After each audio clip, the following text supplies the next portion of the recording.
O Opinião está de volta e agora para falar sobre os tratamentos da disfunção erétil, que você conhece em casa, muitas vezes como a impotência sexual. Então, estamos aqui com o Dr. Robson Manfredi, que vai nos esclarecer alguns tratamentos. Dr. Robson, fala pra gente, o que a disfunção erétil pode ter de tratamento para ajudar a pessoa que já tem esse problema diagnosticado? Bom, o diagnóstico em si é que vai nortear o tipo de tratamento que você vai ter.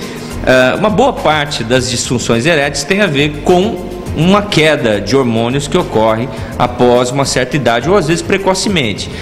Então, um dos grandes tratamentos de disfunção erétil é a reposição hormonal masculina, já amplamente utilizada desde há muitos anos e recentemente com novos avanços.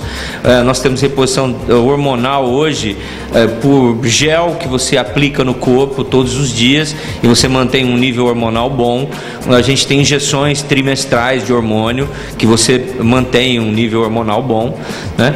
Mas quando não existe uma alteração hormonal que você consiga melhorar a ereção, quando nós não temos um distúrbio psicológico associado, quando a gente tem, por exemplo, um problema um pouco mais grave, às vezes levado por uma diabetes por muitos anos, que acabou dando problema nos microvasos sanguíneos, nos pequenos nervos que vão para o pênis, então dificilmente a gente vai ter alguma coisa que melhore, né? Sem ser os hormônios, a gente opta por medicações via oral que são vasodilatadores.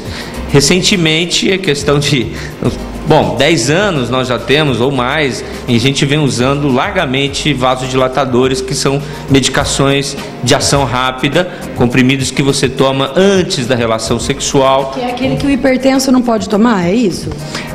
Não é que o hipertenso não pode. As restrições são feitas para pacientes que usam especificamente algumas medicações para o coração. Se você interagir o sildenafil, que é o nome da droga, com medicações que atuam no coração, você pode ter um problema mais sério. A hipertensão arterial não contraindica o uso de sildenafil. O que não quer dizer que o paciente tem que resolver da cabeça dele que pode usar o remédio, qualquer remédio, e sair lá, comprar e tomar. Tem que ser por indicação médica.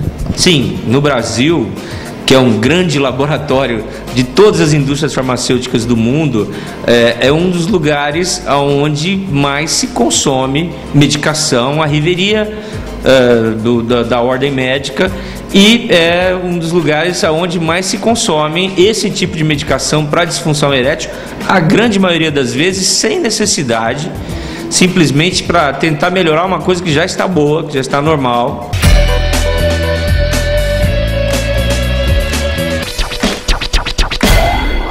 A atividade física ela é muito importante para o controle da glicemia do homem. Não só para o homem, quanto para as mulheres. Mas o controle da glicemia mantém principalmente a atividade muscular, atividade celular, em resposta a essa atividade física. Consequentemente, os níveis de açúcar são diminuídos. Agora, toda a atividade física também representa uma melhora da função muscular do assoalho pélvico. Então, se nós associarmos atividade física com controle da glicemia e principalmente controle vascular, nós estamos falando sobre controle de disfunções eréteis, estamos falando controle sobre disfunções de micção, ou seja, a incontinência urinária também é controlada e beneficiada pela atividade física.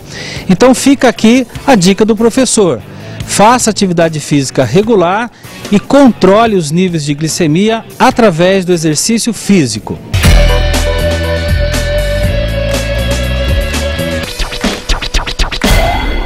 Doutor, então mostra pra gente o tipo de tratamento que temos aqui para ser mostrado para quem está em casa entender.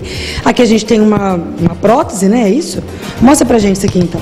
Então, a verdade é que, como exceção, vamos dizer assim, porque a grande parte dos homens responde bem a esses tratamentos hormonal, medicamentoso, mas em casos onde não haja resposta, então nós dispomos de alguns métodos.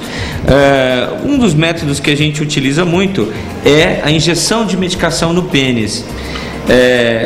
Você dispõe de uma medicação onde você aplica na lateral do pênis alguns minutos antes da relação, através de uma injeção, e você vai ter uma ereção suficiente para ter uma relação sexual. O próprio homem faz isso antes da relação sexual, Sim, então. ele é treinado para fazer esse uso de medicação. Isso foi largamente utilizado antes das medicações via oral. Hoje, muitos pacientes que utilizavam essa terapia já são beneficiados pela terapia oral dos vasodilatadores. Então, a gente utiliza muito pouco, mas nós temos ainda essa opção. Aqui nós temos uma bomba de sucção que é muito utilizada nos Estados Unidos. O brasileiro tem assim uma certa repulsa a esse tipo de bomba, mas na verdade coloca-se o pênis dentro da bomba, tira-se o ar através desse sistema e o pênis vai inflando. Após o pênis estar inflado, aqui a gente tem uma borracha. Essa borracha vai ser colocada na base do pênis para que ele não volte a deflatar. Nos Estados Unidos esse método é um método muito aceito ainda. No Brasil, dificilmente o paciente aceita fazer esse tipo de tratamento. E por último, nós temos as próteses penianas, que são hastes geralmente flexíveis, que são, através de cirurgia, introduzidas dentro do corpo cavernoso. Aqui tem uma só, mas são duas, geralmente. Isso é uma prótese semi-rígida, então ela é flexível.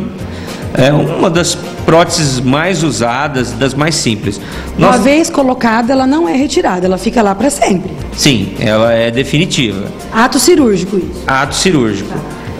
Nós temos também outras próteses cirúrgicas que a gente pode mostrar para vocês aqui.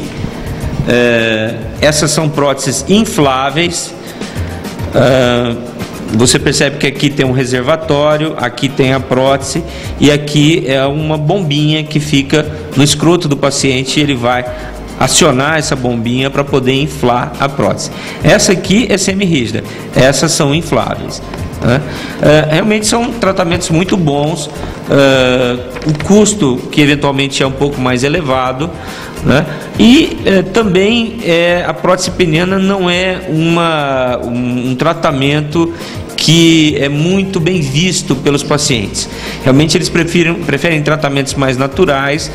Se a medicação via oral não funciona, o tratamento hormonal não é bom, eles até tentam optar pelo tratamento injetável, mas a prótese bomba de sucção realmente são muito menos utilizadas. Tá, e uma coisa que o pessoal em casa deve estar se perguntando, é uma dúvida muito comum. Estamos falando de disfunção erétil, impotência sexual.